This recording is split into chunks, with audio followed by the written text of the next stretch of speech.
Ryan Zink, not Ryan Zinky. No, not a rhino. Very different. Ryan Zink. Thank you very much. So you're running for Congress. I am. From Texas. Yes.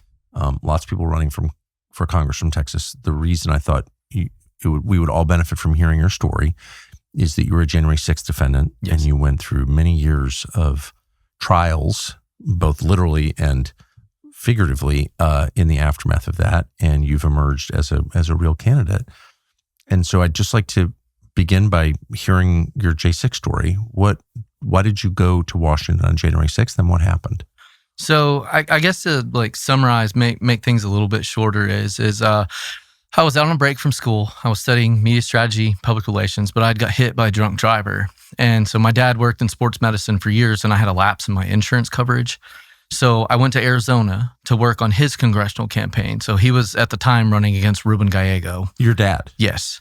Oh, wow. And where were you? You were in college when this happened? Yes. Yeah. So I came in late in college. Like I stopped and built wind turbines for, a while. Just, I kind of bounced. I didn't really find anything that I really loved until I found safety. And then of course now politics, apparently. Yeah. But, so I was helping him with his, congressional campaign, because I was in media, like I had a camera, and we started off slow like everybody else does, with his campaign where money was super tight. And so I went up there to get free treatment for my neck and shoulder, and then from your dad. Yeah. Yeah. And then two, just to help him on his campaign. So you're working for your dad in exchange for free neck and back treatment? Pretty much. Yeah. Dude, nothing free out of the old man. But okay.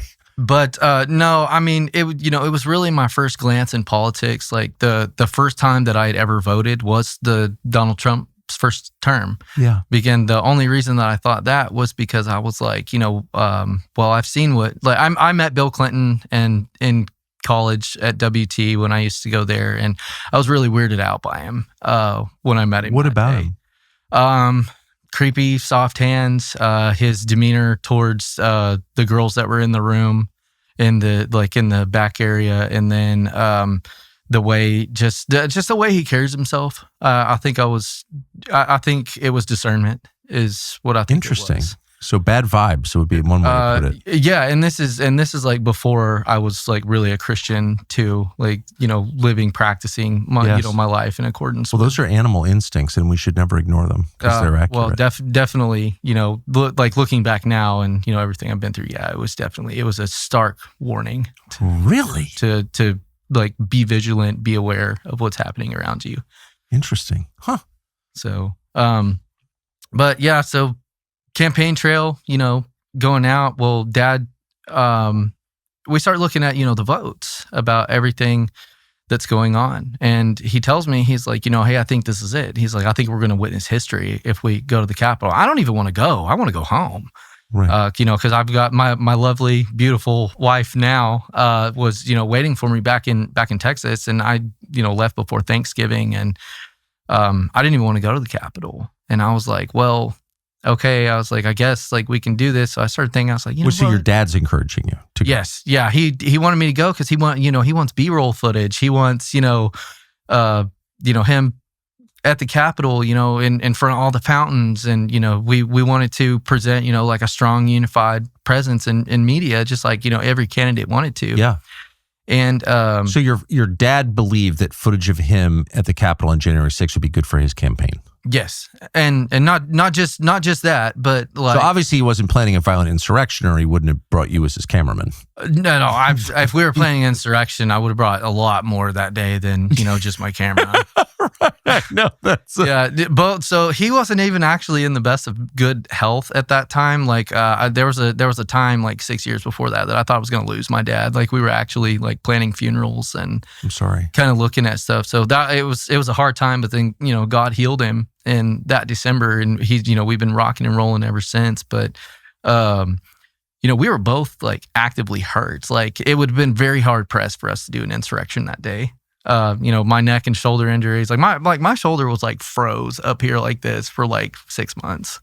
And, wow. Like I did physical therapy for like 2 years. But it's insane looking back, because we thought that, we were going to see history for the first time, that, the vote would get kicked back to the states, and that, the states would vote party line, for what that was what we thought was going to happen. And it turned out to be completely different. I remember getting in on January 5th, staying with some family in like I think it was like the Upper Marlboro, Maryland area, and making our way across, is the first time in my mind that I can remember. I think I went to DC once when I was younger, but this was very real. It was very, very like you would see in the movies. Like there's, steam pouring out of the sewers the second that we get off, the metro.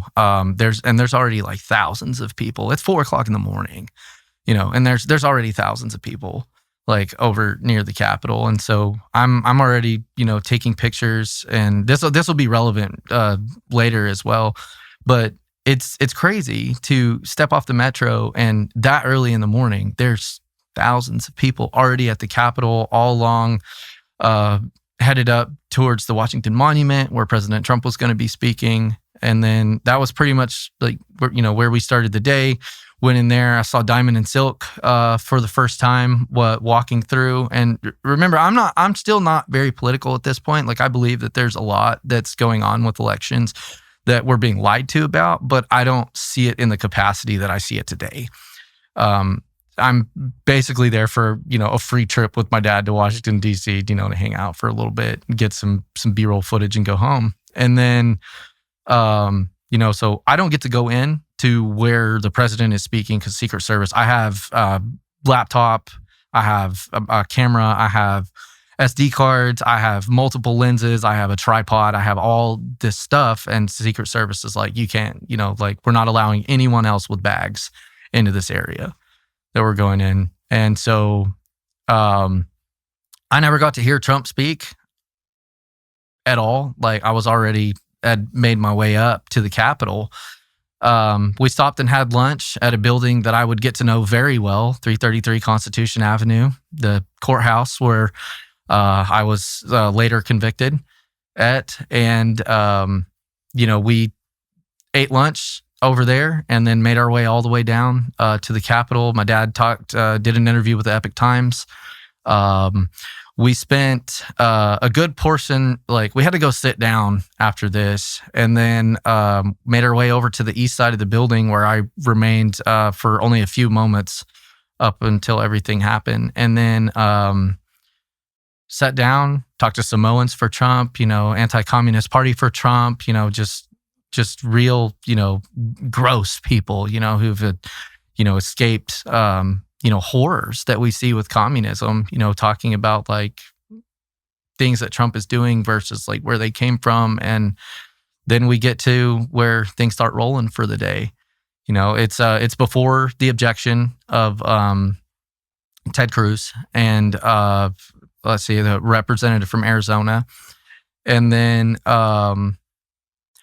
we can hear the whole time, like on the east side of the building, we hear somebody talking through a megaphone, okay? And they keep telling, and they're talking to a Capitol Police officer. Well, I would later identify this man as Dunphy. And they are saying into the microphone that they're talking to like hundreds of people on the east side. Like, we know that you guys have a right to protest, and we know that you have the permits. We're talking to our superiors, and we're going to let you in to go up. And we're looking around. We're like, what do they mean go up? Like, are we going in the building? Like, what are they talking about here? So after this, nothing really happens. They keep talking on the bullhorn. We can hear they're trying to like put a phone up to it to where you can hear like President Trump speak. And then all the proceedings inside of the building start going as well. And the DOJ has like a huge camera that's, on top of the Capitol building that looks down over the east side. And I was standing just kind of over the visitor center to the right-hand side in front of this like green light pole. And right to our left, there's probably, I don't know, like 300 people in front of us, and we can't really see what's going on. And I'm trying to like lean out the railing to see what's happening. And 400 feet in the air, you can tell that there's pushing and shoving that's going on down over there. We don't know why they're bringing bike racks over to this side. That impenetrable wall fortress that they built around the Capitol was bike racks that, were connected together. And so there's some pushing and shoving that's going on over here. We can't really tell what's going on or like who the instigator is. But at this time, like right as soon as all of this happens, we start seeing like hundreds of people come this way. And this is as soon as Ted Cruz and them object. I mean, it is literally like Texas objects, bang, J6 goes off. And there's hundreds of people coming from the right side. Kind of funny that Ted Cruz is at the center of this. I find it more funny that there are a lot more people who weren't at that time, just based on what we knew. But I do think that it was timed for the objection. I think that the fact that a senator had finally gotten involved with it is the principal point of where they had to do something that day in order to stop more information coming out. Because I mean, the time period between the objection and when the eruption happens is 5 seconds.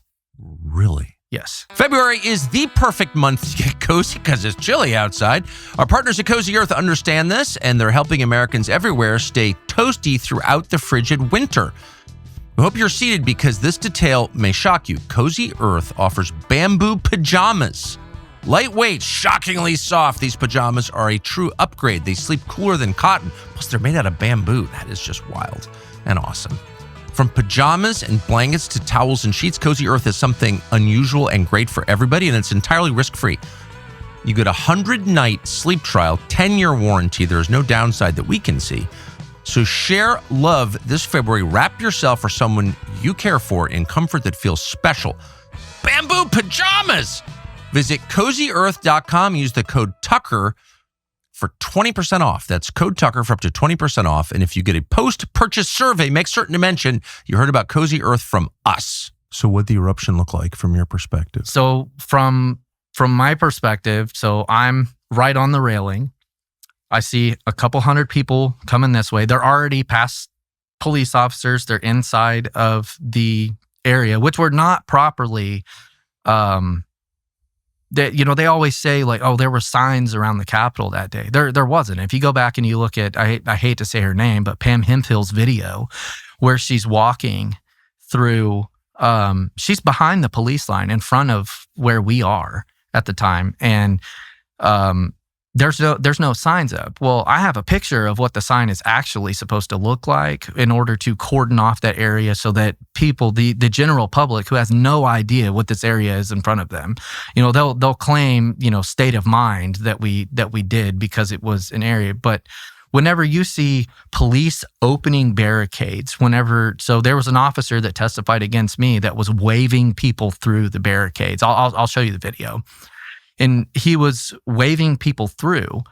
And then there's hundreds of people on this side. And I still didn't go through. Like me and my dad kind of looked at each other and we were like, what is happening? And I was like, I don't know. I guess they opened everything up. And then like even right there, he was like, you don't think they're going to let us into the building, do you?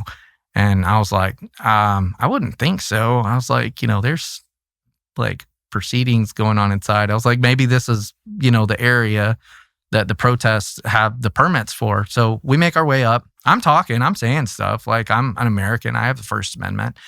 And so I'm saying, like we're storming the Capitol, we're like, they can't stop us. And what I'm, the DOJ will tell you that I was talking about, Capitol Police, that like, oh, these guys can't stop us. They're trying to say that I was making that disassociation. But what I'm talking about is like the protests, like American people finding out the truth of what was going on. And to be completely honest, like I'm overwhelmed. I don't really have any idea what's going on inside of the building then.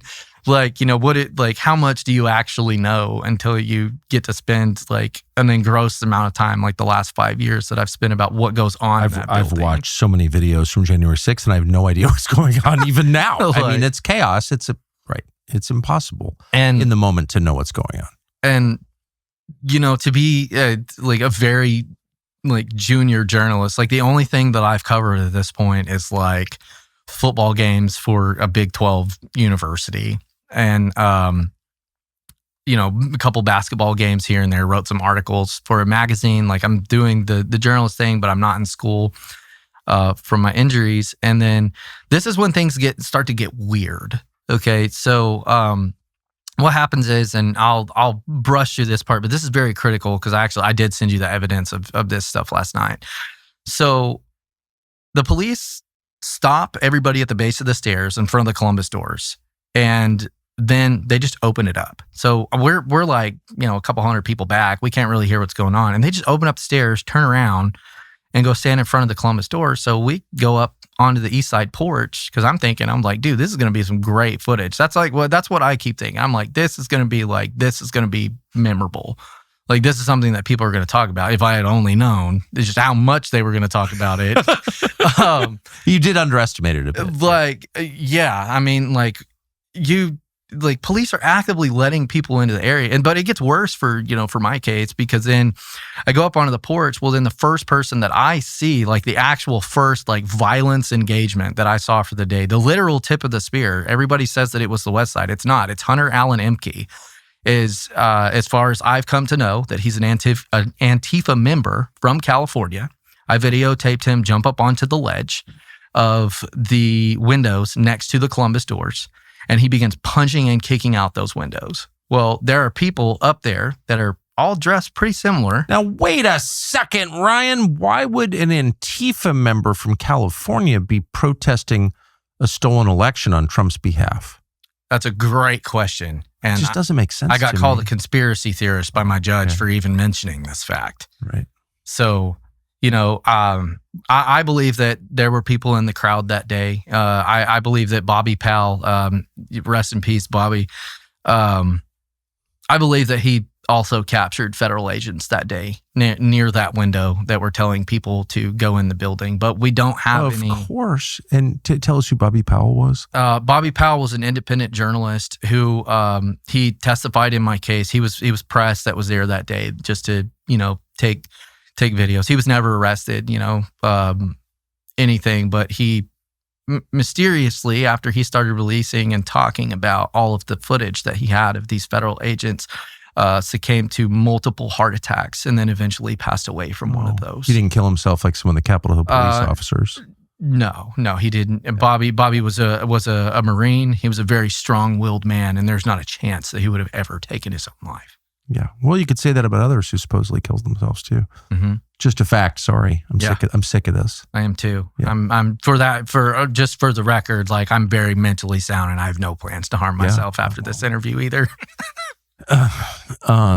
Yeah, I used to say that in jest, but it's, let's stop pretending. Yeah. So, okay. You saw someone who's been conclusively identified as an Antifa member smash the windows. Yes. Yeah. Who's not been seen since. He got a prison sentence. He has not come to any of the J6 functions that I'm aware of. I don't know people that know him. J6 is, 1,500 plus. Never heard from this dude again. Did he go to prison? Apparently for 4 months. I've been unable to track down anyone that served time with him or a facility that he went to, in capacity, because the Bureau of Prisons won't comment, on. Oh yeah, they won't comment because particularly it's not our government, right? Yeah, I'm getting that impression. Okay, so he smashed windows. Then what do you do? I start videoing, man. This is it's crazy. This is a dude. He's just jumped up and smashed a window. And so at this time, all these similar dressed people, they turn and they start yelling at the Capitol Police, and they're saying hey, we're gonna kill you. You're not taking them. And I start yelling at them. I'm like, leave him alone. The police are just doing their job. He's breaking the law. Leave him alone. He's breaking the law. At that point, it doesn't matter what I'm there to protest. That's not why we're here. We protest stolen election. We use our voice. You can use your voice. What I've discovered can carry so much farther than much more than your gun. That is real. Yeah, absolutely. And so they knock Hunter off the ledge, take him into custody, just like they should. And immediately after this is when I go and I ask a Capitol Police officer by the name of Benjamin Fluke. I said, hey, how can we help you? Like this, like what can we do for you guys? Like, because we can see they're outnumbered. Like there's people yelling at them. Those, though, I don't believe that those were Trump supporters. I don't. People seem to be more inflamed, not just emotionally, but physically, and more tired than ever. And food is part of the reason. Bad food. Ugh. Tastes good, but not good for you. For most of human history, people ate actual food, stuff that your body recognizes, but now you eat a ton of chemicals. Paleo Valley is the solution to this. Paleo Valley's bone broth protein is made from, 100% grass-fed and finished beef bones. That's it. No fillers, no additives, no weird industrial byproducts. It's actual food turned into something you can consume every day.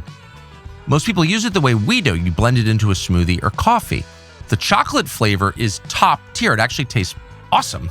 They also have vanilla and salted caramel. Plus, they make a savory original turmeric ginger and an unflavored version you stir into soup, rice, or even just mix with hot water and drink, like bone broth. You could do any of those things or all of them. Americans use Paleo Valley to support joints, digestion, recovery. Paleo Valley verifies sourcing and tests for pesticide, and that does matter. You don't want to drink pesticide, that you probably do inadvertently. If you want to add something genuinely useful to your diet, visit paleovalley.com and use the code Tucker for checkout. 20% off your first order if you do that.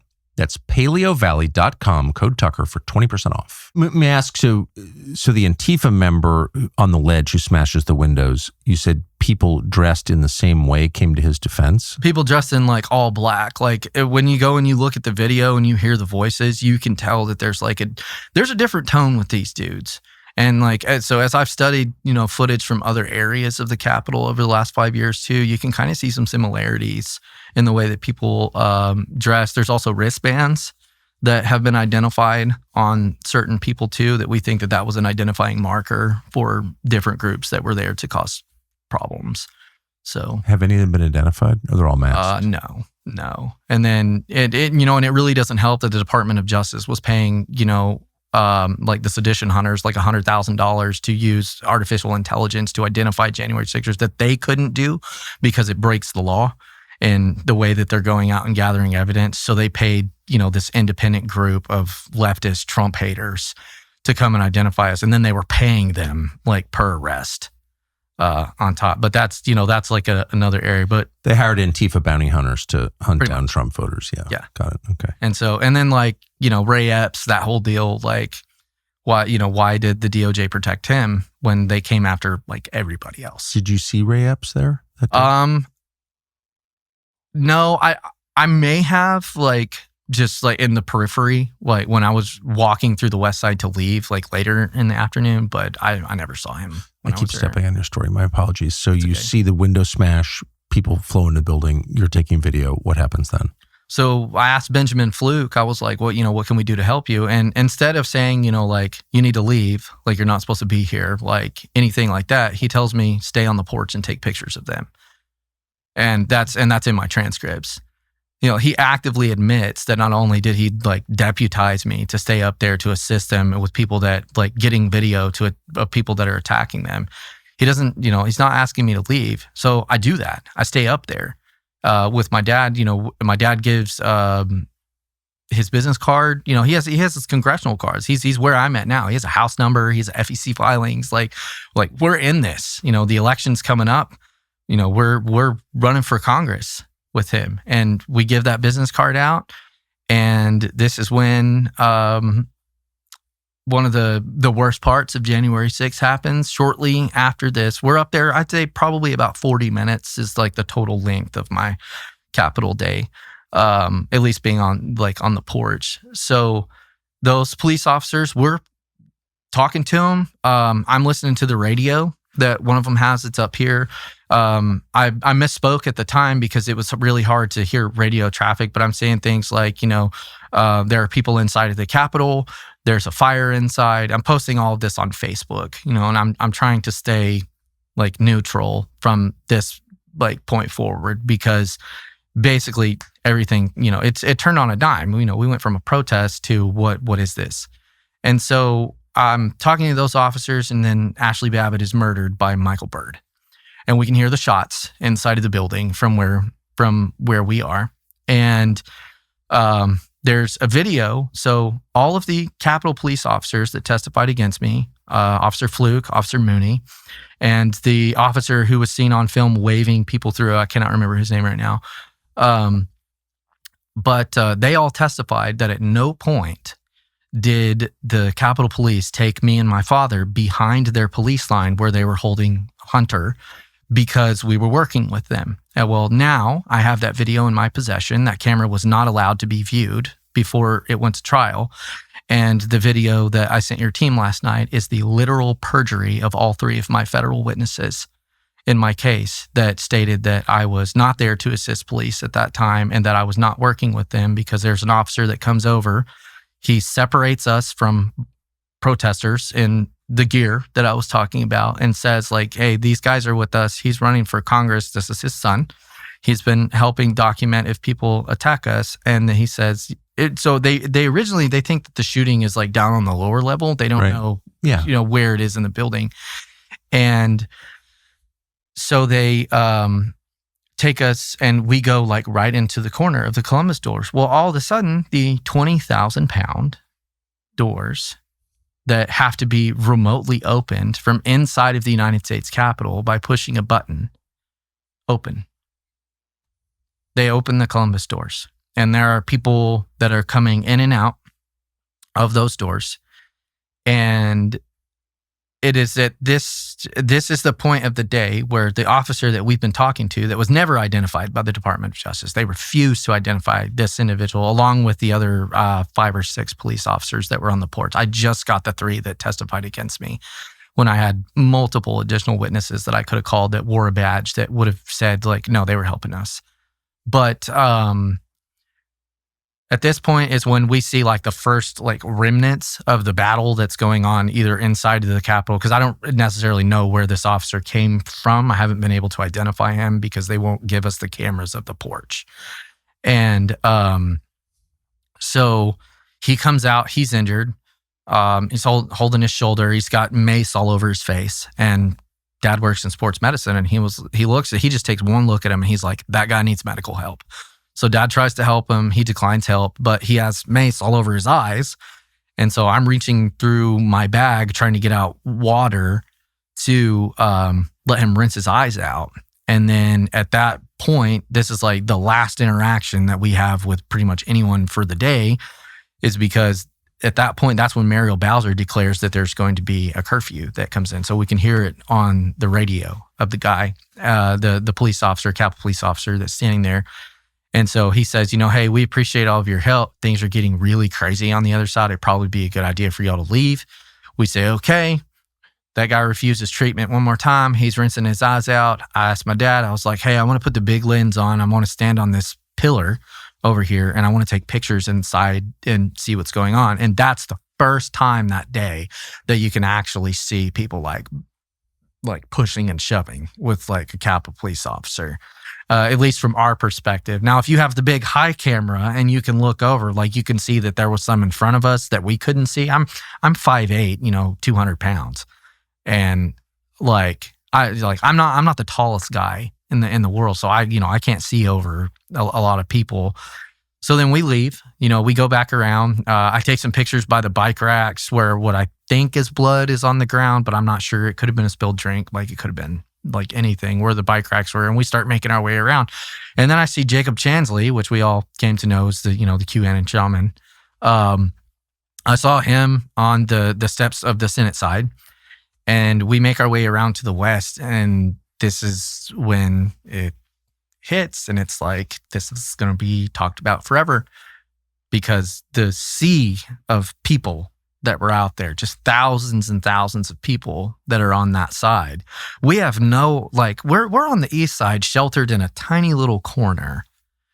We have no idea the scale of what is happening at the Capitol. And, and people always talk about the west side footage and things, they always show, the tunnel videos where you see people attacking. Well, the reason that they were attacking that day is because a Metro police officer, Lila Morris, had just beaten a woman to death by the name of Roseanne Boyland.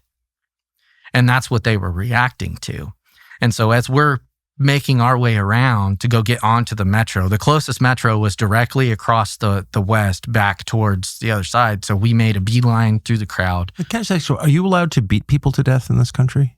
Well, apparently if you wear a badge in DC, which if you don't know, like across the standard, the Capitol Police and Metro Police, with their combined, particularly on the Metro side, is the 9th most violent police force in America. Yeah, of course. You think about that. Think about all the sheriff's offices, the police offices around the country.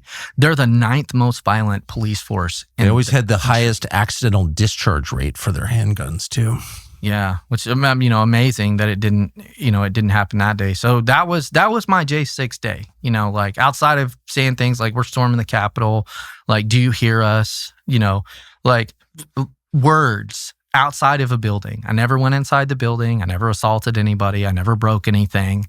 I was assisting police officers on the porch, yelling at protesters. You never went inside the building? I never did. There's been a lot of noise in the news recently, but none of it matters if you can't hear it. There's no shame in this. Millions of people get deafer every year. Some we know well. But our friends at Audien can help. For years, the experts made hearing aids cost thousands of dollars. They forced you to get a prescription, see a doctor, jump through all these hoops just to hear your grandkids talk or have a conversation in a restaurant. Why? Because they made money. That's why. Over 460 million people worldwide have hearing loss, yet 80% do not have hearing aids, because who would want to deal with that? So it's a crisis and it's being ignored, and that's why Audien is the answer. It offers FDA-compliant hearing aids for as low as $98. No prescription, no doctor's visit. Over 1.5 million Americans already using them to regain clarity in their lives, to regain hearing. You can find them at nearly 10,000 retailers nationwide, including Walmart and Walgreens. Audien's doing what the system should have done all along, making essential healthcare affordable for everyone. Go to heartucker.com. That's HEAR, tucker.com, or call 1-800-453-2916 to learn more about how Audien can help you or someone you love hear better. Okay, so did you have any worry that you would be arrested for what you didn't do? No, because what I thought was going to happen was that we were going to turn over the videos of Hunter Emke that we had, that we would probably fill out an affidavit. And I was kind of expecting like a call from like maybe Secret Service, FBI, somebody, over that time. But what actually happened was later, February 4th, 2021, at just after 4 a.m., the FBI drives through the front of my house with a 12-foot battering ram. Actually? Yes. They're monsters. I just want to say that. That's disgusting to treat you like that. I agree. A phone call. There's been no reform of them at all. And on other channels, you're just being screamed at for asking questions. There's been no accountability across the board from it. And that's not to say that I don't support law enforcement in this country. I don't support that. I don't care what you call that. I don't support. That's the oppression of the population that employs you and pays for this. And you have no right to treat citizens like that. I mean, that is, sorry, pardon my lecture. So you're in bed, you're back in Texas. Yes. Do you live in an apartment, house? I lived in a house at the time. And you're asleep. Sound asleep. And what happened? What was your experience? So I actually don't hear anything. So I did kind of live in a rough neighborhood. Those around Lubbock, it's getting close to Avenue Q. It's a bit on the rough side. So I think my house is because you're a rich guy. You're a person of privilege. Is that what you're saying? Oh yeah. I'm just super loaded. That's why I'm in this position. So you live in the hood. Yes, very, very much so. But it's a great part of the district though too. Oh, I'm not criticizing it. It's just funny. It's like it has some higher crime rates, and LPD's done a great job actually in recent months, like getting that area cleaned up. So it's getting better. And but the people there are still like even my friends and neighbors, that were around there, they're just appalled at the way that I was treated. So you're asleep, and what do you experience? My front door flying all the way across the living room and damaging both of my couches, and it kind of lays sideways where the door is blocked. And I just think that my house is being broken into. I have no idea what's going on. And so I'm a 2A, will always be 2A. The Second Amendment is to defend your home, your property, and your country from both enemies, foreign and domestic. And so I'm leaned across the railing with an AR, not knowing that there are federal agents outside until... Come on. Why didn't they just call you? See, and this is the thing, because at this point, this is when they've made the first announcement over the bullhorn. Ryan Zink, this is the FBI. Come out with your hands up. But why didn't they just call you and say, report, come downtown? Because they used a Facebook post that I said, I'm not coming quietly on some stuff. I'd seen some of the other arrests, but I'm talking about my voice. I'm a journalist. Like, I'm not some, redneck, Who are these Americans doing this? Yeah. Yeah. Well, and I still believe to this day that there's foreign interference in 2020 as well, all through the Biden election. Obviously. Or term administration. But the thugs who ripped your door off the hinges, they're Americans. Yes, the FBI. So sad. God. So, but there were multiple agencies that worked it. I mean, we're talking about 60 people in a helicopter.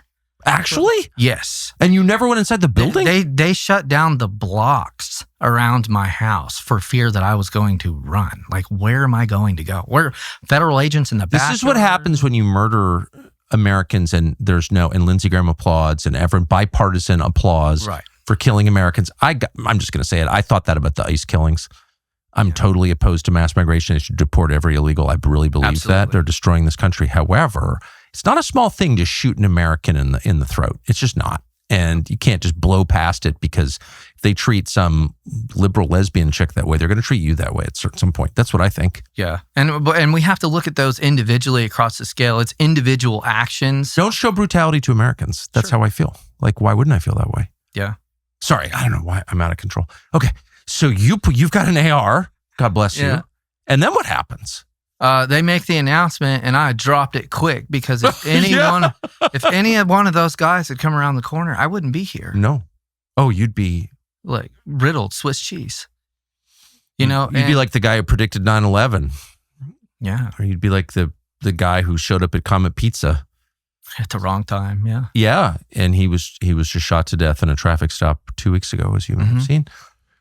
Resisting arrest. I'm sure they couldn't wait to kill you. So so you drop the AR and then you find out it really is federal agents. Yes. And so I'm trying to peek around the corner to see what's going on because again, I live in a bad neighborhood. Like this is a tactic that's used by people to infiltrate homes. Well, they'll be like, police, come out with your hands up. And it's actually 4 dudes that are coming after to rob. Exactly. So I can't really tell, but then that's when the red dots, hit all over me. And that's when the flashlights. Actually, the red dots were on your body? Yes. They were actively going to shoot me. Like if I had come around the corner with that, what would have happened? If I had decided not to post up at the back mantle, what would have happened? It would have been quick anyway. Yeah, no. Or would it? I mean, right, no. Like slow bleed out. So I'm taken into custody. I walk out. It's like, I don't know, like 12 degrees outside this day. And they will not let me have shoes. I'm standing outside barefoot in jogger pants and like a t-shirt for good 38 minutes. So as they're inside of the house, they are flashbanging my dogs repetitively. A 6-pound Papillon, not even at that time, he's like 3 pounds, and a 70-pound chocolate lab, who's my bird dog, who now has PTSD and he's damaged. He can't hunt anymore. He's completely retired. Do any of these guys go to prison? No. Every one of them should go to prison for doing this. I believe that there are people that infiltrated this from Washington, D.C., like Michael D. Brown, the lead over my case. I believe that he should be behind bars, no questions asked. But anybody who flashbangs your chocolate lab should be in prison. It's really simple. Yeah. Well, and not just that, but they need to pay for like the damages that it's caused, just like to our family. And I'll get into that some later very briefly, but it's not just that. It's the way that they perpetrated this whole thing. Like they broke every door in my house, unlocked doors, the bathroom door broken, bedroom door broken, smashed open for no reason. They stole things from my coin collection. I'm still missing Roman coins. All of my gold coins are gone. These are federal agents stealing from it. Like there's money, there's like a couple $100 missing from my wallet.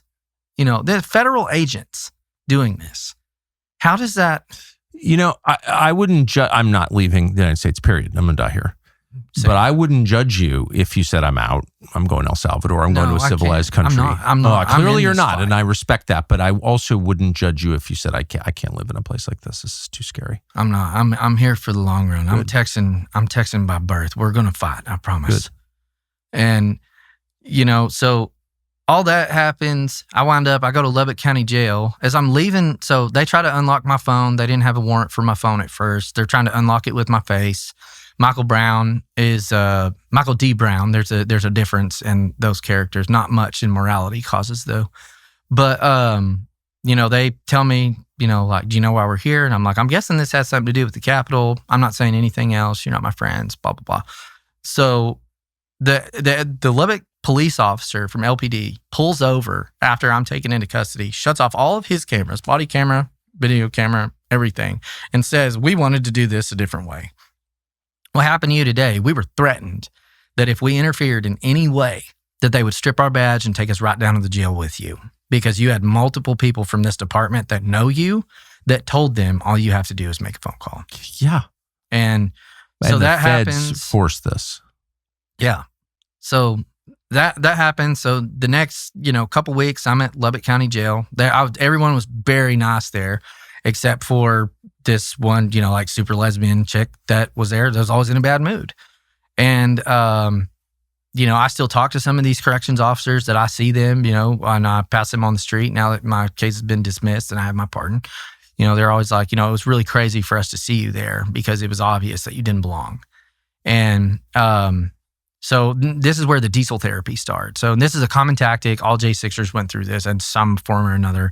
So first I went to Eden, Texas, had an impromptu interrogation as a terrorist, like where I was physically removed from the rest of the population, taken into a separate building, placed into a room with one man who I later found out was like the intake coordinator of that facility. I cannot remember his name right now. He's in the lawsuit.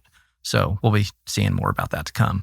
But he brings me in, does an impromptu interrogation, says that he knows that I'm a terrorist, that I'm working with other people and stuff. Who is this guy? He just works for the facility. It's a core civic facility. It's a private institution that he just felt like he was going to, be like Captain Save America or something. Obvious, super Democrat. Yeah. Private prisons. Good idea. And, yeah. Thank you, Newt Gingrich, whoever thought that up. Yeah. Good plan. Yeah. Not to mention that, like, I do believe in strong punishments for criminals. Like I'm not, I think that there's gross negligence on a lot of judges for the sentences that they put on people. But when you look at the prison system, it's a monopoly. Like it's all the same people that are making all the money, keeping Americans behind bars. And then like the grievance processes and things like that. There's a lot that needs to be done for prison reform. Just for conditions. And you'll see that in the next part of this segment. Like by the time that I get to Washington, D.C., I've already seen like, not at Lubbock County, like nothing happened there, but at some of the other facilities, like federal, like transfer, like core civic, you see dudes in there that are being forced to like put lipstick on with M&Ms, like green M&Ms. They have to dunk them in water and hold somebody's pocket. And this is all in, plain view of staff. Why are they doing that? What does that mean? Because they're owned by somebody in there. They're being raped. How long were you behind bars?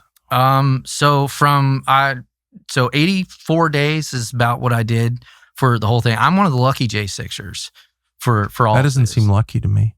For never going inside the building, never breaking. But when you look at, some of the other people, Enrique Tarrio, Ryan Samsel, some of the conditions. Like I had it bad, like when I got to DC, but I got to be out. I got to be with my family. I got to meet with my attorneys. I didn't have to spend 2, 3, 4 years in solitary confinement, being driven crazy. My extent was just the DC, and then I had to go to a federal prison in Arizona, which that's a whole nother thing in itself, right there.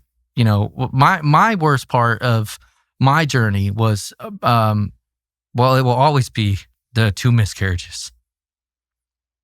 But, excuse me. I'm sorry. It's hard. I wasn't going to get emotional today, America. No, it's all right. But, when I got to the facility, I was a J6er. Like this is in C2B. This is the original pods. This whole facility in Washington, D.C. is covered in mold. This place was condemned and then reopened for use due to compiling crime that was going on. And I'd like to remind everybody that the Trump administration at the end arrested 67 or 62, I think, people. And then by the 6-month mark, Joe Biden's administration had arrested well over 600 people at that point. So I'm one of the first people to get arrested for all of this. And what is given to all of these different agencies across the region, everyone, and what they actually told people in person, they were still talking about Brian Sicknick and his death and how like J6ers like beat him to death or something like that, which he died from natural causes. We saw that. We've seen the autopsy report. They told cops at the scene that I had murdered a police officer. Of course, these guys are coming slamming. Like none of that's in the official paperwork, though. This is just what I know from doing my own research and coming back and talking to people. So by the time that I get to DC, well, DC is obviously a Democratic district. All of the people that work at this jail are not, at least on the intake side, a majority of them, they're not from this country. They're all foreigners. So when we get there, the abuse starts. Like I can show you like scars on my wrist from where they dug handcuffs into me until I bled. I show these everywhere I go. They're foreigners? Yes. I believe most of them are from Somalia, at least the intake crew, the people that are actually... What? Yes. At that facility, when I was there, I would say probably 70% of that staff was foreigners. Somalis? Yep. Or a region close by, just according to the dialect that I looked into. So... Whites are in serious trouble in this country. They're not going to be treated well. Sorry. Well, I think anybody you don't who have goes, to agree with that, but anybody who goes against the status quo is not going to get treated well. I don't think it matters what color you are. Well, there's anymore. just so much hatred toward people on the basis of their skin color that there it's is. Not good. Well, and that's a problem in my district too. Like, we have, candidates that only work with one particular style of people, but they'll take money from everybody. And there's a track record of that. But I'll get into that later. So when I get to DC, I'm segregated from the rest of the people that are there that, are just like being transferred. I think there was like one guy was there for murder. There's another guy for like burglary of habilitation, something like that. And I'm handed a bag of water and a moldy ham sandwich. That's my welcome to DC. So, I haven't eaten. Like I've been getting diesel therapy. I was in Oklahoma City. What's diesel therapy? That's where they just like my family had no idea where I was. They wouldn't let attorneys know that you were being transferred. They would just move you from place to place to place. So I went from Lubbock County to Eden, Texas, to the Core Civic facility. Then I was taken to Midland, Texas, but we did a big round road trip all the way up to like Anton, Texas, then back down. Then I went over to Midland. I got on Con Air. I actually flew on the big Con Air plane, and I flew from Midland to Oklahoma City. Then I went to the Federal Sorting Center just outside of Oklahoma City. And then I was also put onto a smaller plane. I was flown to either somewhere in Pennsylvania or New Jersey. And then we did a road trip where they didn't allow us to stop, like, period, until we got to the jail. Like, they stopped on the side of the road to relieve themselves, but they wouldn't let us out to do it. And then were you handcuffed during this travel? The entire time. Shackles, handcuffs, and a box over the top. Are you serious? Yeah. In the vehicle, you're shackled. In the van, yeah. For this entire, like, however many hours that we drove. And mind you, I don't know where I am. I still don't know what airport we landed at to be able to get an accurate time description. What were the other guys like who were traveling with you? One of them was a J6er. I mean, they were a little rowdy. I mean, it's prison, jail. Like, they've, talking crap, like everything else, but pretty relaxed, I'd say, for the most part. At least from what I like up to that point. Like then I was like, still like new to the whole, being arrested scene. So I didn't really know like what rowdy meant then. But then, so we're in there. We finally get there, get my moldy ham sandwich. And then it takes hours to get processed. So they come in, they take a picture of your iris, of your eye, sorry. And, get your fingerprints, get everything done. If you said anything to them, they're either going to like push you, shove your head into something. Like they're very, very aggressive. And then, so the reason that I have the scars on my wrist from the handcuffs is because I asked this particular gentleman where he wanted me to put my clothes. And he told me to shut the F up, do what he says. And then as soon as that happened, I was like, okay, here or there, basically. And he just was like, just turn around. And so he put cuffs on me, taking me all the way through. I still like, there's still a lot of trauma from this that I sort through. So I just give, this is such a nightmare. I can't even, I'm listening to you thinking like, how would I handle this? I don't know. Well, the only way that I handled this was my faith in Jesus. I mean, I'll just be completely upfront and honest about it. Were you a Christian when it started? Absolutely. I was a Christian. I wasn't living my life the way I was supposed to, but I can definitely tell you that this woke me up to where, and I'll get into that. You'll see the exact moment here in just a minute too. But, I make it to the first cell, and, the first cell that I'm introduced to at this facility has a 1/4 inch of urine and feces on the ground, and there's no running water in this cell. Like, eventually they turn the water on to where it's there, but we're talking 2 days later. So I'm in here, I'm in this cell that's covered in mold, urine and feces, another person's urine and feces, not mine, by the way. This is in Washington, D.C.? This is in Washington, D.C., in C2B. The first pod that I was put in, I think it was 6 to the right if you go to the far left of when you walk into there. What are we doing? I don't understand. Like, what is this country doing? I don't either. And it gets worse. Like, it gets a lot worse from there. And so at this point in time, this is when I'm starting to complain. I'm saying, like, hey, can you get me a plunger? Like, can I have a mop? Can I have anything? Denied. They're not letting me out. I haven't showered. It's been 3 days, been there, no shower. At this point, it's really been like 5 days because I haven't showered since I left the sorting center in Oklahoma. Okay, so, I had to do a whole flight plus a drive, to get there at this point. I haven't really eaten anything. I'm getting food at this for these couple of first days that I'm there. And I get an attorney call. And I had some other attorneys that they're Democrats. They decided not to continue with my case because I refused the plea deal. I wouldn't take it. I sent you a copy of that as well. So you can see like the verbiage and what like the government wanted me to admit to in order to receive probation versus a 20-year felony. And so I complained to my attorney, and she calls the facility and says, we want to do a conditions check. So they moved me all the way to the end. I'm at the very end cell of the block. And this made them very mad, very, very mad. As a matter of fact, I only got to come out to shower like twice during this point, and one of them is super critical. So I'm here for however many weeks that I'm at this facility. And this is when they started putting bleach in my food. Or Windex, any type of chemical that was in there. I never had another meal that if I got to eat didn't have some kind of chemical in it because I had complained about the facility, and obviously I got somebody in trouble. But I still don't know who that is to this day because they won't open records, for J6ers.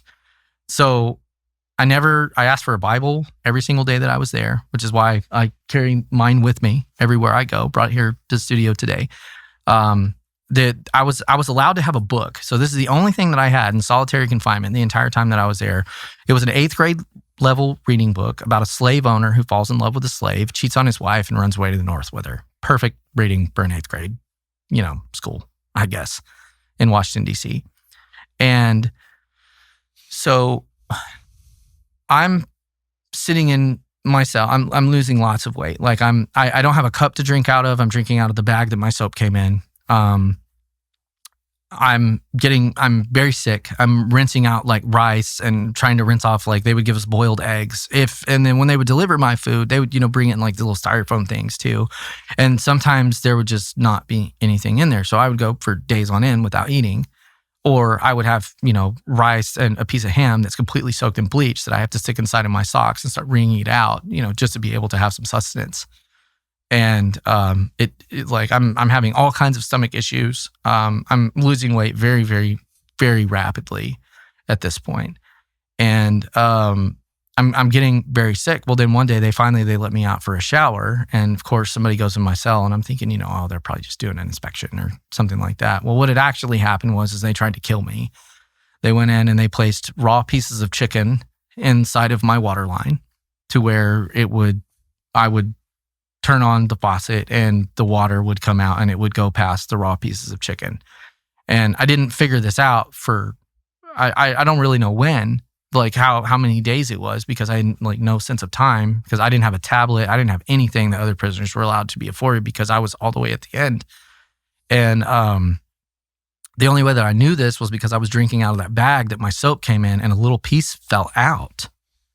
And I was able to stick my toothbrush, my little government-issued 2-inch toothbrush, up inside of there and knock all of that chicken out. And there were 3 pieces about this big inside of there. And mind you, I went in it I'm since I got out of prison, like obviously I've been eating a little bit, but I went in at like 180. I came out at like 130 pounds. Like I would get out. You lost 50 pounds? 50 pounds in custody in Washington, D.C. When you consider like stress, not eating, just the overwhelming amount of stress, like having nosebleeds all the time from the chemicals that are in my food, throwing up all the time because my stomach hurts and I don't have anything to keep it down, being denied medical at all, never allowed to have a medical form, never allowed to have a grievance form, nothing. Like we were isolated, alone, left there to die. I thought I was going to die. As I say it before you now, I thought there was a point in time where I was going to die. I was looking out the window of the cemetery. There's a cemetery that goes around this building on the backside. And I would watch people. It was the only thing I had, because I only had that one book about a slave that I, slid back out under the door so somebody else could have something to do. And I would watch people walk their dogs through the cemetery. And I looked out there and I was like, I'm going to die in here. And like, this is probably where I'm going to go. And my family's not going to know, like what happened to me. And by the grace of God, he came into the cell with me, while I'm praying, like, God, what did I do to deserve this? Like, I thought I stood for something that day.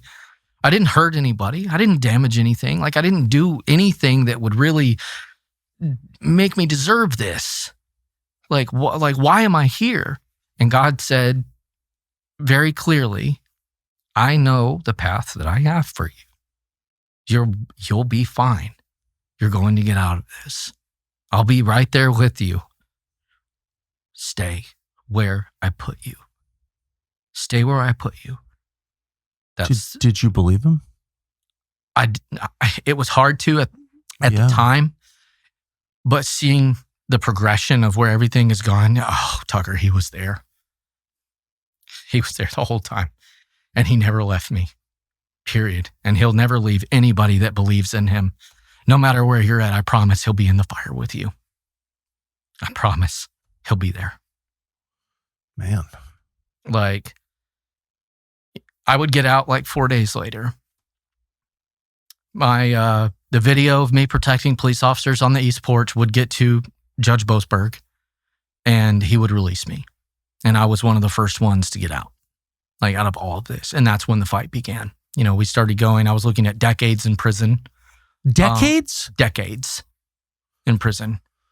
I just want to say again that no one who did this has ever been punished that I know of. No, they haven't. I don't understand how, if Republicans have all 3 branches of government, have the Congress, both chambers, and the executive branch, I don't understand how no one's been punished.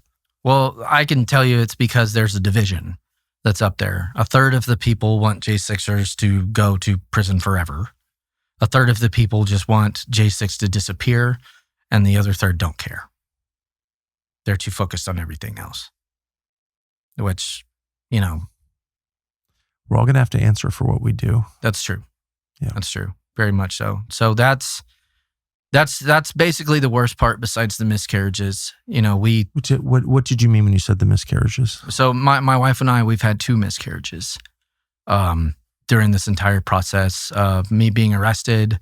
And then the conviction was up to that point. And now we have 1 daughter, another one on the way. Oh, so bless you. So, sorry, I was like, it's just crazy to me that I would have a 4-year-old, a 3-year-old, an 18-month-old, and then 1 more on the way. Right now with our other daughter that's expected in April, and they're the reason that I fight, because I have to leave something behind. Yes, for them, and then so we would go through this whole process of going back and forth to trial, but the imminent peace that just reigned over me.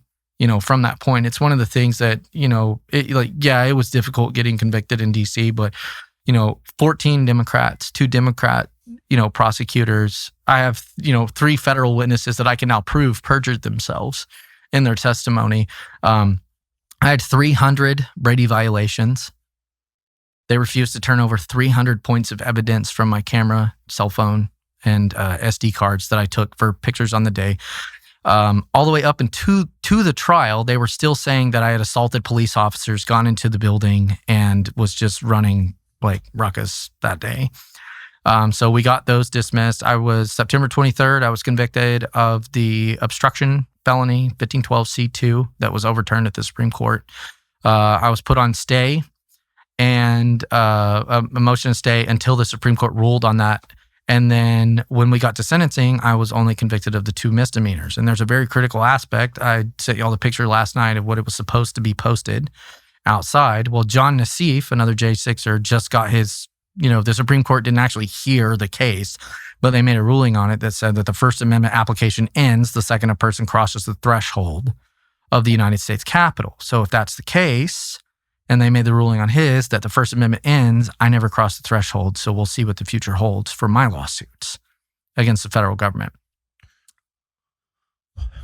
So when were you convicted? September 23. So, I mean, that, so this is basically just like consumed your life for years. Years, hundreds of thousands of dollars. I mean, how do you have a job during this? Like, what are you doing with your life when you're just? So I'm still active in safety. Like I can get I work in safety right now. What does that mean, safety? So I am a safety coordinator. So I look at like what people are doing when they work and decide, which I mean, I have a boss, so it's like. I didn't mean specifically who do you work for, but like what? Oh, so you like go into a work site and assess what? Yeah, and I do audits and I watch like behavioral mechanisms to see like if ergonomically there's something that we could change to stop somebody from getting hurt. Is there a process that we can change? Are there administrative controls? Are there can we put a guard to prevent somebody from sticking their hand inside of here? Right. And then I was also at some of the harshest times. So I was actually working. I have no problem trashing them. I was working for Bayer Crop Science as their safety director for the research and development department, and working with cotton. All these different just stuff that's relevant to my area. Where I live. And they terminated me when I got convicted. I told them, I'm going on appeal. And why'd they fire you? For getting convicted. Bayer's very liberal. So Bayer being the German pharma company? Yeah. Oh yeah. So they, it just, that was one of the things I was working. How liberal are they? Very. That doesn't sound liberal. That sounds like authoritarian kind of.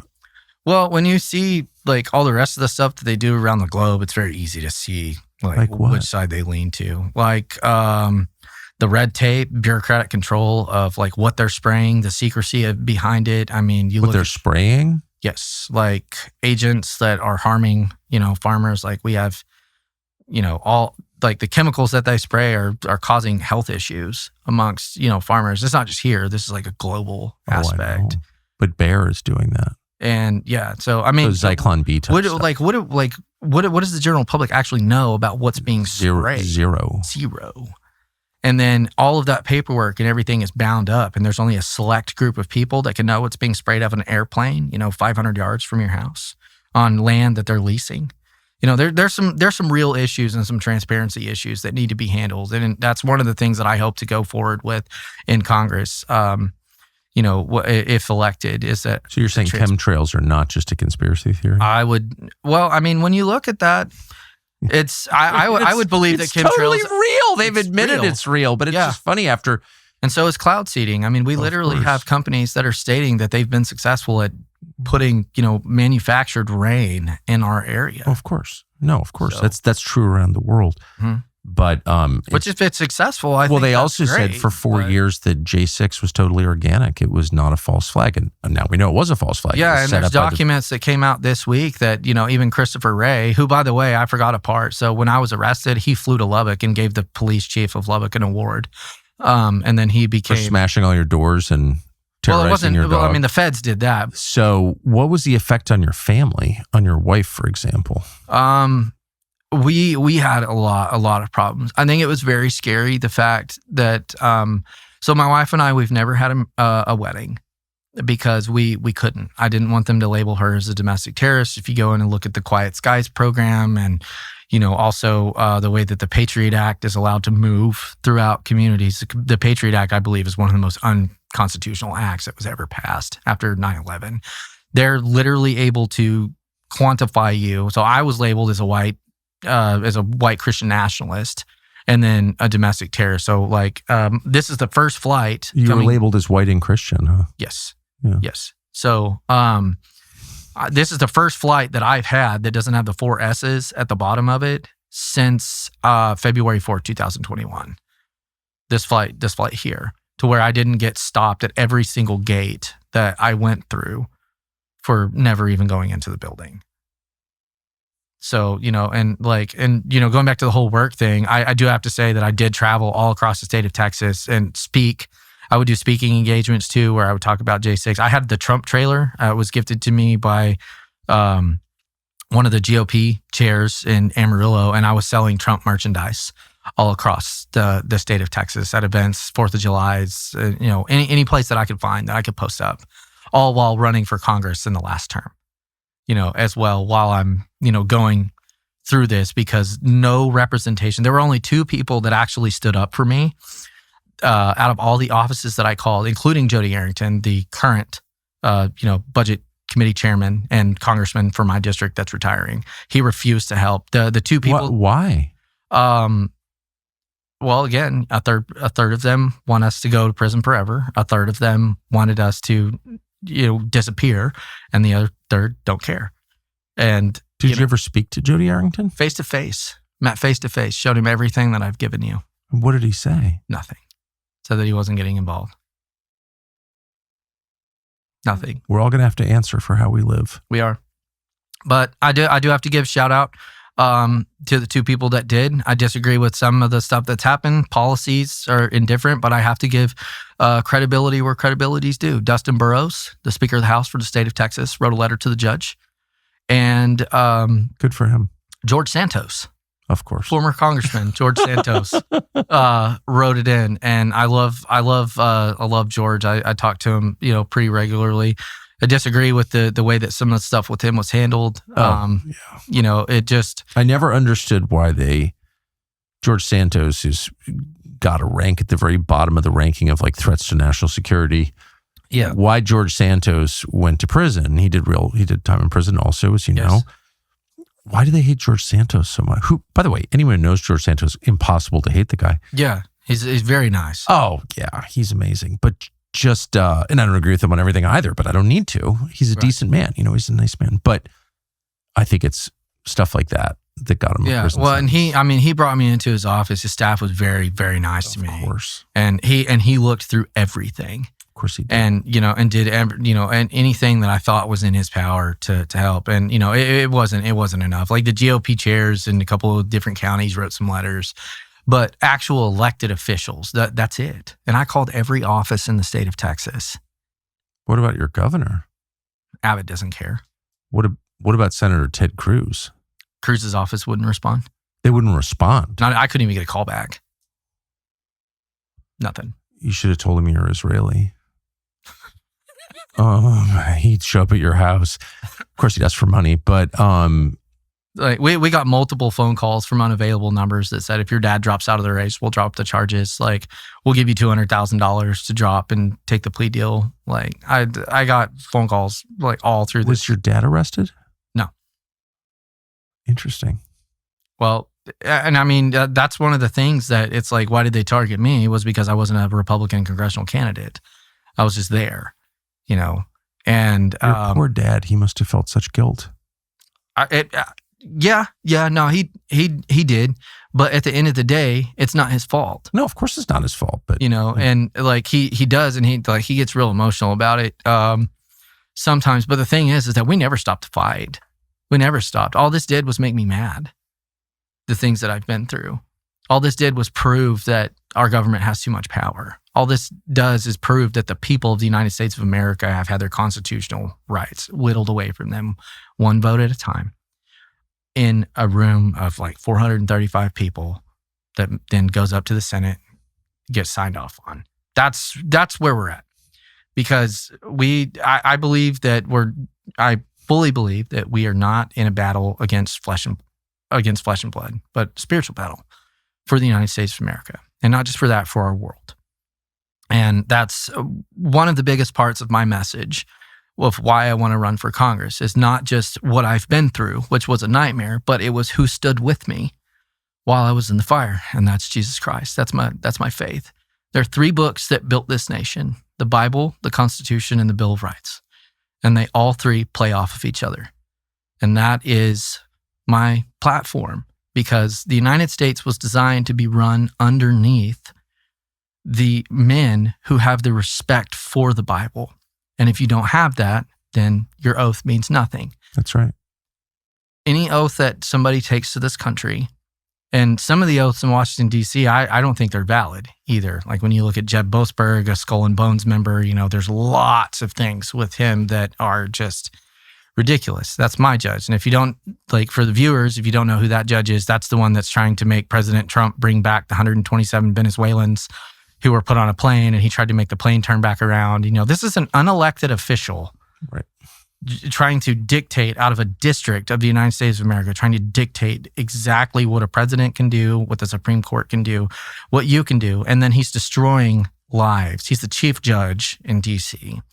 And I believe that he's responsible because even at trial, like he denied me a defense of the First Amendment, allowed 300 Brady violations, witnesses to lie.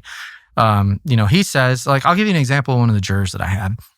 So one of the people that was approved for jury for my trial was a Democrat leader for, I think it was the Netherlands, who he literally stated when he came, he was like, I don't think that I can sit for this case because I believe that everyone that was at the Capitol that day is a terrorist. And James Boasberg was like, well, what we're talking about specifically is this defendant. Have you seen anybody or anything about him that would lead you to believe that you couldn't be fair and partisan? And he said, well, I guess not. And they said, great, we'll see you at 4:00 for selection. This is in my transcripts.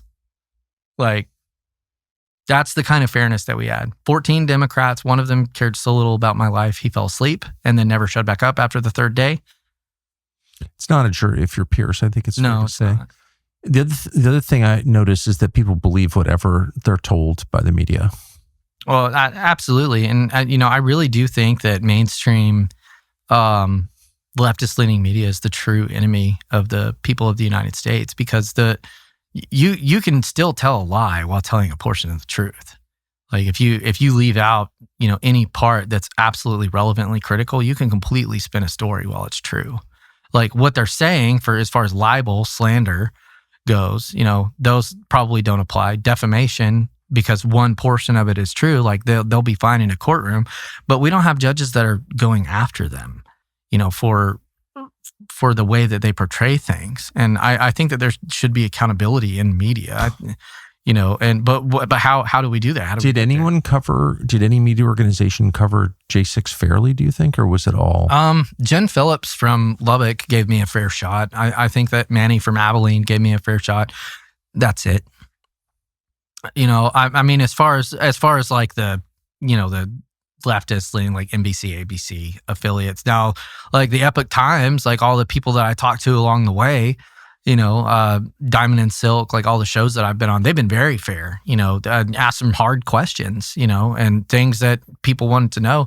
And I think that's fine. I think that's great, banter. But then, you look back at, what was done to me this last week. I was at a forum, KCBD comes in, they do an interview with me, and instead of actually showing, so like I've already filed an appeal and my case has been dismissed. So not only did I go through all of this, but my case is now dismissed and I'm pardoned by the president. So instead of stating all of the facts, they just said, put up a video of me talking about the district and then said, Zink was convicted of crimes in September of 23, even despite the fact that none of those are relevant anymore, that I've gone through this. Have your gun rights been restored? Yes. Yes, they have. So, and I use them, and I encourage everybody to have them. And Everywhere that I go, I carry, and I think every American should too. I think you should be given two things at birth: a Bible and a gun. Yep.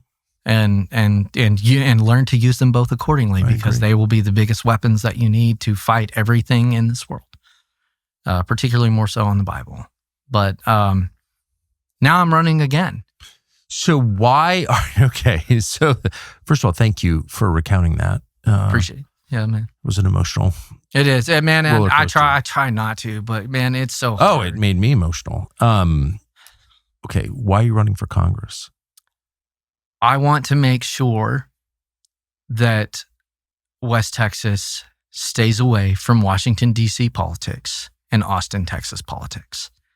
We have a great thing in our district, and we have lots of issues that need to be looked at sincerely. And we cannot have somebody who is not willing to speak up in the fight for our country. Representation in our area has always been very lax on what they'll say. And I think that we need a strong front. I think that I've been vetted out. I refuse to take a plea deal. I refuse to bend the knee. So I feel like I've already been vetted. You can tell a lot about a person who has faced the giants and came out on the other side and kept moving. And I believe that I would do a lot of good for the district, because we're in a spiritual battle. And I've become so close in my faith. I have a lot of support from my community. I've never actually met a person that has condemned me for what happened once they've seen like everything that I was able to show them. I don't know what they would condemn you for. Well, you'd be surprised. I mean, there's some people you're just never going to reach. I mean, it's like you can see it on like Facebook posts, Twitter posts, which I don't even have a congressional Facebook page right now because they seized it again. Who did? Facebook. Why? They took it down because I am not real. Disingenuous behavior. I'm totally confused. When did Facebook take this down? Like 5 days ago. So they seized. They took down your congressional Facebook page? Yes. On what? I'm okay. For disingenuous behavior. Disingenuous? Like yeah, false? They're basically saying that I'm not who I say that I am, even though I am a congressional candidate. They keep seizing it, and I'll scroll through my phone. I got like 50 different examples. I'm actually filing charges with the Lubbock County Sheriff's Office over this. I'm not really sure what's going to be able to be done about this because we saw like Cara Castronova file her case against Facebook, and I think she spent a couple $1 million and lost. But this is one of those things where a left-leaning liberal outlet, like he's donated like $500 million to Democrats, speaking specifically about Mark Zuckerberg, and then they have the right to deny my voters my opinion just because they can say that I'm disingenuous. But did you do something to trigger this? There's only 2 posts on there. One was about abortion. I tried to post something about abortion because I believe that life begins at conception. Well, obviously it does. Yeah, I will never vote for anything that would promote abortion in America. Abortion is murder. Well, of course it is. And everyone knows that, by the way. Yeah, and and that was one of the things that they just absolutely would not let me post. And then the day after that, they seized it. Oh, so Mark Zuckerberg doesn't want anything to get in the way of human sacrifice. I don't know if that's his stance, but from the people he hangs out with, I think that could be a real possibility. Yeah. I think that's real. I think most of what they're... So you're running for Congress. I don't think I've heard a story of someone mistreated by the government like the one you just told in a long time. That's an unbelievable story. And then you want to participate. You don't become a revolutionary. You're not stockpiling C4. You're like, I'm going to go to Washington and change the system within the structures that our forefathers created. Like you're doing the right thing. Mm-hmm. And Zuckerberg's like, yeah, I don't like your position on abortion. You can't talk in public anymore. What do you do about that? Like, who do you appeal to? X. That's where I go to. It's Ryan Zink for Congress is my page on there. I've never once been taken down. I've never had anything, and I've posted some real doozies.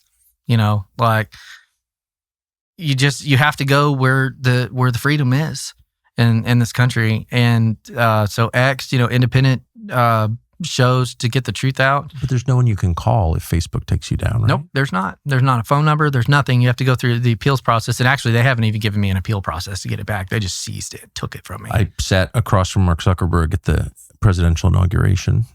Were you there? Were you invited? No, I was not. Okay. He was. So just for the record. Interesting. Well, I can tell you why. I can tell you why I think. Is because a majority of the J6 Facebook profiles were surrendered voluntarily. They didn't even have to get a warrant on a majority of them. Now, there were warrants that were issued. Some of them actually came later. But the things that people post that are now public information, 3-letter agencies can take that and they can do compression files on it. And that's how they were like labeling people and rounding people up. With, like people have no idea what they're agreeing to when they, click that box. Like they just want the Facebook account. They want to be able to connect to, Chad from Billings, Montana, they went to high school with. But they don't see the danger that's behind what they're actually agreeing to. That is perfectly legal because it's a private company. And that's part of the issue. That's some of the things that I want to change when I get there. Not just like, there's a lot of stuff about my district that I like to cover, but there's a lot of protections that Americans voluntarily give up that they should be made aware of. Like it should literally be a checkbox that says, are you aware that any photo that you post on here is compiled into an AI drive to help identify you? That's something that should be talked about. It's very clearly in a long, summation of wording, you're agreeing to that. And it's there and it's real. And this is a very clear and present danger. Like AI is a big concern of mine because one, we have to stay out ahead of China. I think in my district, this is a big issue because we're getting AI centers, we're getting data centers. We're very concerned about how we're going to keep water in our district. I was about to say, do you have the water for that?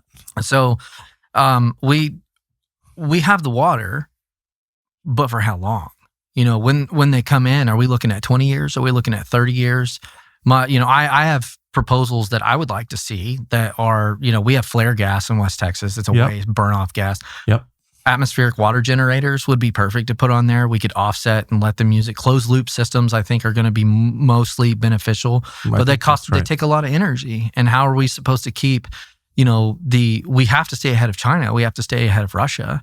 So are these not to get in the weeds, but are these centers going to be running on flare gas? Is that the idea? That's what I would like to see. Well, yeah. I would like to. So I would like to get on several committees, like the Ag Board, energy sector, and because I believe that we can do this, but at what cost? I mean, we're already $40 trillion in debt. We just spent another $800 million like yesterday or the day before. So is the district being asked to pay for some of this stuff?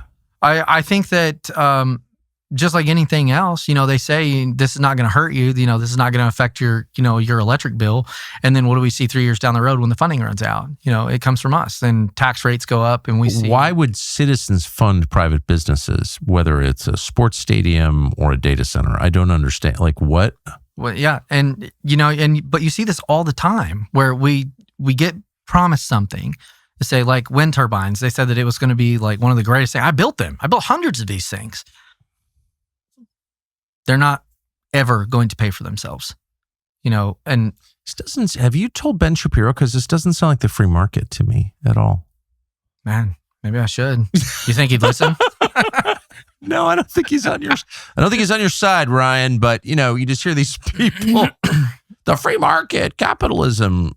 I'm in favor of it. When do we get that? Because this doesn't. Right. It seems like the opposite. It seems like crushing the middle class to help like a tiny percentage of the population get richer than anyone's ever been. And then blame it on the rich. Yeah. Doesn't seem like capitalism to me, but who are you running against? So I'm running against 8. So there's 8 people total in the race. In the primary? Yes. So, there's 7 in the Republican and then 1 in the Democrat seat. I'm assuming West Texas is still decided in the primary, correct? Yeah, so it's whoever gets this seat, you're in. Pretty much. Right. The Republican winner of the Republican primary will be the next member of Congress. Yeah, I think we're 20 plus 25 plus 27. Right. Yeah. That's my point. Okay, so of the 7, the 6 you're running against, who are they? And do you have a shot? I do believe that I have a shot. I think that I have the experience. I think that once people see the full story of J6 plus I think so. So one of the people that we have is Tom Sell. He is a lobbyist. He's worked in he's worked in ag for a long time, but for both sides. And not all of the things that he's worked on do I feel really had the relevancy to quantify experience. I think that he was there with Larry Combist whenever he was a congressman for our district, the first Republican congressman when we flipped and have been a Republican ever since. But I'm not really keen on 76% of the farm bill going to SNAP benefits. I think it's a waste of money. There's a lot of things about the farm bill that need to be changed. I mean, the farmers in our area, well, not just here, but all across the United States, but this is the district that I love, that I call home, is we have some of the highest input costs that we've ever seen, ever. And we need a farm bill that stops putting a Band-Aid on funding. I mean, we have a slew of things. I think one of the most important issues that's been neglected, not only in the first farm bill that he helped write, is insurance. We're at a giant insurance war, and also in funding. Like, it is very, very hard to get ag lending with the interest rates, with the amount of money that goes down, not to mention if you're trying to buy a new tractor. I don't know if you've looked at the price of some of those lately. It's astonishing how much it's costing us. And then at the same time, we have grifters that are coming in across the district that make these raucous claims about they've generated millions of votes for Donald Trump with an organization for, like Abraham Enriquez. And I've seen no relevant information outside of what his campaign puts out that he's raised millions of votes for Donald Trump. I haven't seen it. I hear it from him. So these are, you're talking about a candidate in the primary. Yes. So I don't know how you've been treated, but having watched other people make similar statements about the way our system works, I think you're going to get attacked. That's just my guess. I've been hard. attacked for 5 years now, but on what grounds? I've had death threats. We've had somebody come out to my house and place 3 shooting targets on my vehicles, one for me, one for my wife, and one for my daughter. I turned those over to the Hockley County Sheriff's Office, and they took a report. There were no fingerprints. Nothing came out of it. I get attacked for being at J6. I get attacked for my faith on a regular basis. There's, little nefarious group of, no, I'm not just going to say Democrats. I'm just going to say, people that don't believe, the spiritual warfare aspect of it. There's always that attack. But the threats on my life and my family are the ones that, it's something that I hope nobody has to experience. But I'm there, already. We have guys in our race that are parading around, after getting the government's endorsement with security in Jones County. Like, nobody wants to shoot anybody in Jones County. This is a very, very small district that, has lost, 2 hospitals, which is another huge issue. And then we have, just continuing like with who I'm running against, Jason Corley, Precinct 2 Commissioner for Lubbock, Texas. I like Jason. I think he's a great guy, honestly. I think he's got some experience and some knowledge that I think would benefit across the district. Not to say that I don't have, the same experience. I've been entirely focused on how Congress works for 5 years, trying to overcome laws that would not just benefit me, but 1,600 people. I think there's some things that he wants to do that are great for the district that I would love to be a part of. Too, but there's something missing, and it's not like a smash at him, because I think there's guys that have run for the right reason, and then you have Donald May, who's 80 years old. He's I believe he's a neurosurgeon, if I remember correctly. Has decorated veteran. He's a wonderful man. Do we really want to put up, look at Mitch McConnell this week? Like, where are we at across the line of how old is too old? Like, he seems pretty chipper, but some of the things that he says, I think it's more of a fantasy than a reality of what you're actually going to get to committee. Well, a dying country has dying leaders, so right. It's just a bad trend, I would say. And I think there's some dissonance to that, because what can you actually get accomplished right now? I mean, we have everything that we need to restore this country right now, and we still aren't getting the votes. Yeah, not getting anything done at all. And it's getting worse, of course, and it's just a complete betrayal. I think that's fair to say. But the question is why? And the answer, from what I can tell, maybe you disagree, is that the machine is so strong that it takes an extraordinary person to stand in its way. It does. But I think that we could do that though. And see, and this just takes some extraordinary people. I mean, look at what the squad did to Congress. Like look at how they were able to manipulate Nancy Pelosi into a corner. They're in their own way extraordinary people. I mean, it's just a fact. I disagree with them, of course, and absolutely me but too.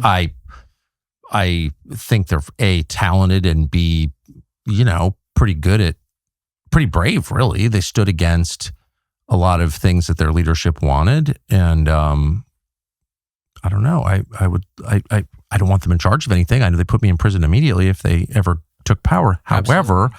I think their success within their own conference is a model to Republicans. Like, don't go along with what Mitch McConnell wants and Mike Johnson. Or just weak, ineffective. That's sinister, the biggest sinister too. I mean, let's be honest, they're sinister. Like, what is this? The biggest thing that I see that is like holding Americans back is that we have to get control of our spending. Our budget is designed to protect America, benefit the American citizens, and then we get into foreign policy about like where typically our money is gone, is it leaves our country. And I have a huge issue with that, and some of the other candidates, they don't have an issue with that. I'm America first. I believe if it doesn't benefit Americans, then we shouldn't be doing it. And I don't care what country it is. There's no reason for us to be sending billions and billions of dollars, one, to research, transgender frogs in South America, like any of these other crazy things that have come out with Doge. And we should not only be allowing Doge to continue, but we should be way more actively involved in where our spending goes. I think that Americans have the right to say no. Of course. Of course they do. No, and yeah. And I do think at this point, when you find out that like everyone at DOJ has been sitting on the Epstein files for 15 years and they knew, they're complicit in it. And so at this point, the government has very little legitimacy left, I would say. I don't feel that they're legitimate. And I just think that there's no transparency at all. Right. I just think that we're being completely lied to. Well, right. And you have to navigate that. You have to have the experience of going through something like I did to see the wording, to see the writing on the wall, and not donate money to the other side for this cause or stand firm in the gap for where you are, because we're never going to get anywhere if we don't fix it. Like I really feel, we're coming up on 250 years here. July 4th. What are we going to leave behind for our children? I agree. It takes bravery. That's what it takes. And you've displayed it. So last question is, since you're not on Facebook. Well, I have one. I just don't have a congressional page. How do people learn about your campaign? And how do they send you money? I just want to say that if every viewer that watched this sent me $5, we could keep the district in its entirety in Republican control. I think that would be more than enough. But I only take money from people that believe in me. I don't want to take money from PACs. Everybody says, yeah, well, they'll give you all this. I want business owners. I want true patriots, Americans who are sick of the system that we live in to get behind me. I don't want to see, if you think that I'm going to bow down to a cause, like with Major Farm or something like that, that would get me to vote a certain way that dishonors the people of my district or dishonors the way that I would live my Christian life, I don't want your money.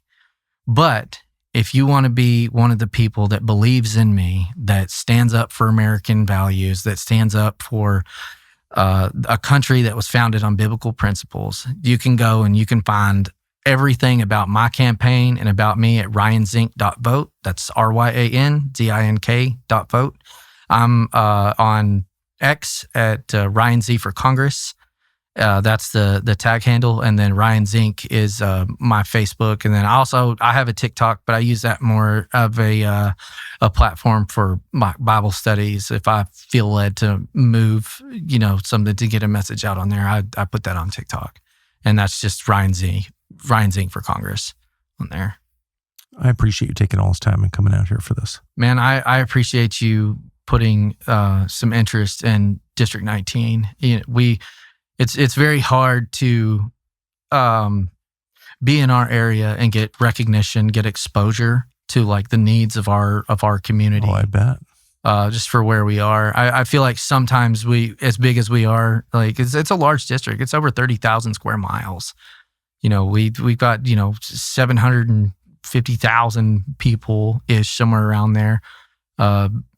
It's a big district, and it's food, it's fuel, it's fiber, but more importantly, it's faith, it's family, and it's freedom is what grows in our district, and that's where I call home, and I love it, and I really appreciate the opportunity to come in and tell my story. Amen. Ryan Zink, thank you very much. Thank you.